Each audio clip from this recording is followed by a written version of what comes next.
If your elbow has been sore every time you finish a set, the racket in your hand might be the actual cause, not your technique. 5 of the most popular rackets in tennis are still sitting in bags belonging to players over 50, and every one of them works against an aging body differently. Some are too stiff for a swing that slowed down. Some punish the off-center hits that creep in more often once your timing is not what it was. And some wear your arm down by the back half of a set.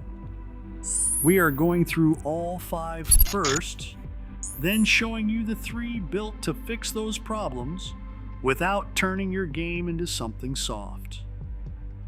What works for the player you are right now, not the player you used to be. Let's start with the racket everyone recognizes before they even know what it is. The Wilson Pro Staff 97 carries 40 years of Pro Staff heritage and the long shadow of Roger Federer's legacy. He plays the heavier RF 97 autograph, and that association alone sells thousands of the 97 every year.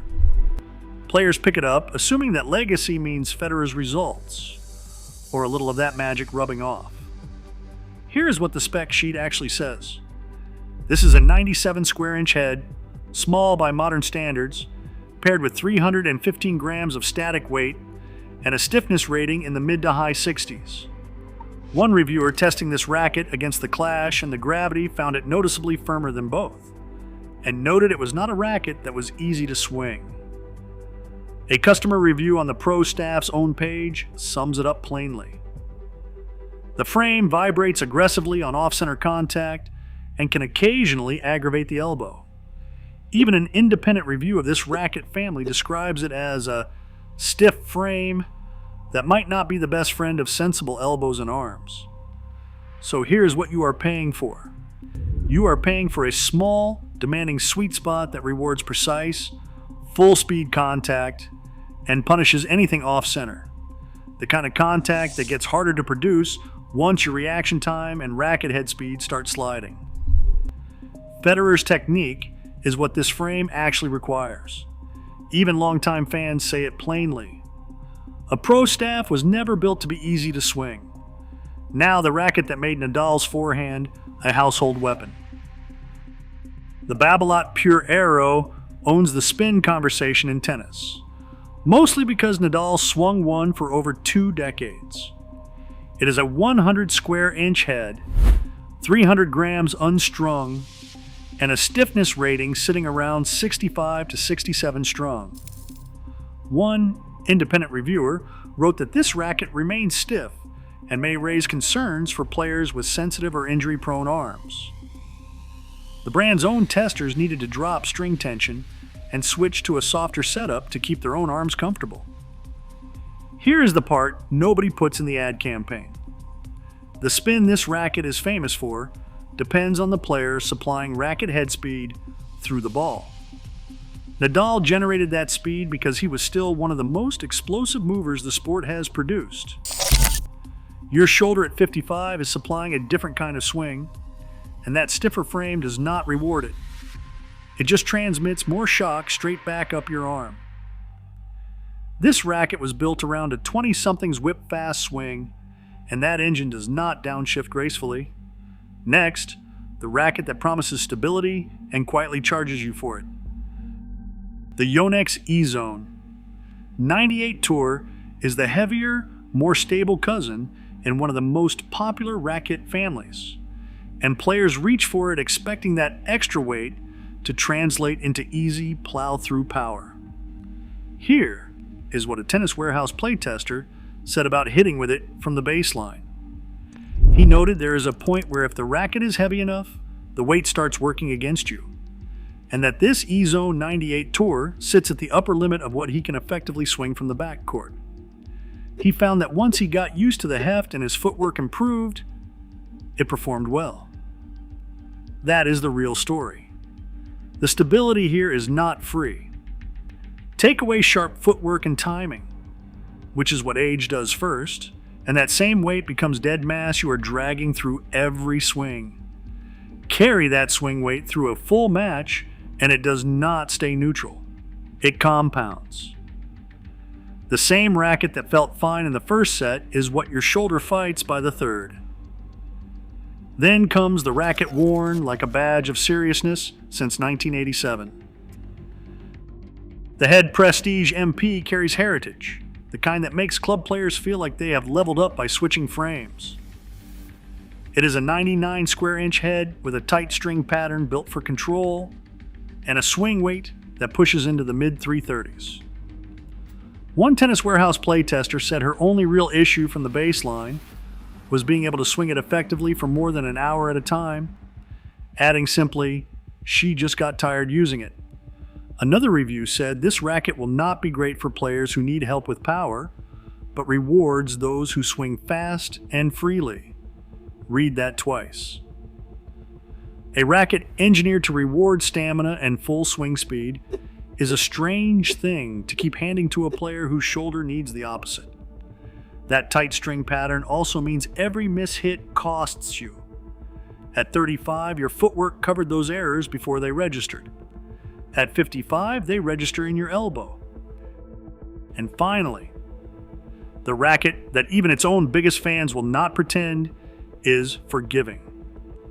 The Dunlop CX200 Tour in the 18x20 pattern has a cult following among serious gear enthusiasts who treat racket specs like a personality trait. It is the smallest head in this lineup at 95 square inches, with the tightest string pattern of the 5. Here is the part that should stop you cold. One independent reviewer described this racket as an extremely controlled frame that demands a lot from the player. Another playtest noted the tester had to put in a lot of effort to get pace and spin on the ball, adding that the frame demands hitting the sweet spot perfectly every time, while requiring the player to generate all the power themselves. This is a platform racket, one that needs lead tape and serious technique to come alive in stock form. Even the people who love this racket the most admit it is too demanding for most players. After 50, your body is no longer compensating for a demanding frame the way it once did. Every extra effort that racket asks for is coming out of somewhere. And for most senior players, that somewhere is the elbow, the shoulder, or the wrist. So that is 5 rackets built around a swing speed, a sweet spot, and a recovery time most of us do not have anymore. None of these are bad rackets. They were built for a different body and a different decade of your game. So let's get into the 3 that replace them without dumbing down what you are capable of. First, you do not have to leave Wilson behind. The Wilson Clash 100 version 3 sits at the opposite end of the stiffness scale from the Pro staff, with a rating of 54, among the lowest of any racket on the market. It is lighter too, at 295 grams unstrung, with a swing weight closer to 305. Wilson's own product positioning targets arm-sensitive players, citing reduced risk of discomfort and tennis elbow. But here's the proof that matters. A Tennis Warehouse reviewer who identified himself as 77 years old tested this Clash directly against the Dunlop CX200 we just covered, plus a third racket, and wrote that off-center hits with the other 2 generated shock, while there was little of that with the Clash. He noted the Clash felt like a compromise between the other 2, in the best possible sense. That is the flex doing its job, soaking up the shock before it reaches your elbow or your wrist instead of sending it up into the joint. That is not marketing copy. That is a 77-year-old player testing this racket against the exact one on this list and feeling the difference himself.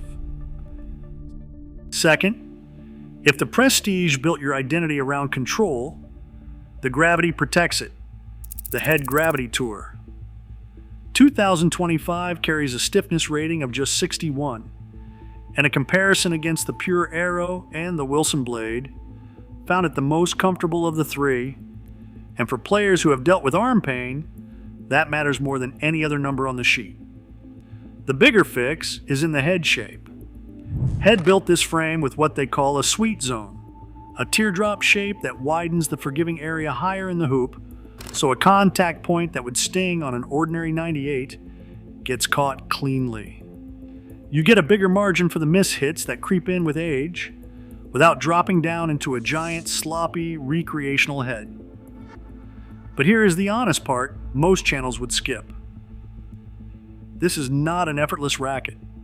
Reviewers note you have to bring full, committed swings to unlock what the Gravity Tour offers, and the frame rewards aggressive ball striking rather than tentative strokes.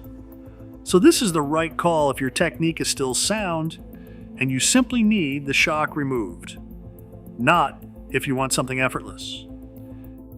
And finally, the brand most of you have never heard of, built entirely around solving this problem. Kinetic does not chase pro endorsements. They built their identity around kinetic technology, micro bearings inside the frame that move toward wherever the ball makes contact and absorb the shock right there, separate from the stiffness rating printed on the spec sheet. The Kai Q Plus 5 leans into easy power, a natural landing spot if you are walking away from the pure arrow. The Black Ace Pro is the smaller-headed, more control-focused option, closer to what Pro Staff or Dunlop CX 200 players are used to, though it asks you to generate some of your own pace. One Tennis Warehouse customer summed up the brand's entire purpose. A confirmed tennis elbow sufferer wrote that there is something to the Kinetic technology, and that with this racket, he could play back-to-back days without elbow soreness. Another customer on the same Kinetic page noted that after trying the Gravity Tour and a Prince Phantom without lasting relief, switching to the Black Ace Pro was the only frame that did not cause pain the day after playing. Here is the truth this whole video has been building toward. The racket that made you feel like a serious player at 35 can quietly be the reason your elbow has been sore at 55. And the fix was never about loyalty to a name. It was about matching the spec sheet to the player you are right now, not the player you used to be. Most people at your own club are still swinging gear that was never built for where their game and their body are today. Now you know better. So tell me which one of these you are still playing with out of pure loyalty, even though some part of you already suspected it was not doing your arm any favors, or which switch on this list saved your game. Drop it in the comments. I want to know which racket you are carrying right now.